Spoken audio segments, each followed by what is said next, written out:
তিতাস নদীর কথা বহুদিন ধরে শুনছিলাম। 1986 খ্রিস্টাব্দে বাবা মা ভাইয়ের সাথে পিস্তত দাদার বাড়ি ত্রিপুরা গেছিলাম। সেখানে তিতাস নদীকে প্রথম দেখলাম। কিছুতেই ছবিটা মিলাতে পারছিলাম না। মানুষের অপব্যবহারের ফলে নদীটি একটি নর্দমায় পরিণত হয়েছে। সেই নিয়ে আমার কবিতার নাম তিতাস নদীটি। তিতাস নদীটি বহুদিন শুনেছি ও নাম, কত কথা লোক মুখে মুখে, কত ছবি এঁকেছি নির্জনে।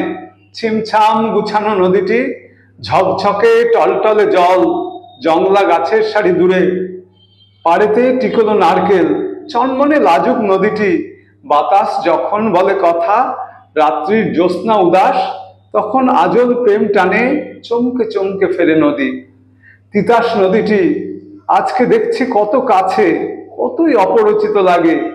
এমনটি ভাবিনি তিতাস, এমনটি ভাবিনি বিচ্ছেদ। হয়তো কোনো নদী নয়, হয়তো ছিল চঞ্চল যৌবন মদে উচ্ছল, মানুষের নির্বোধ লোভ, ভেসে যায় অযাচিত লাশ।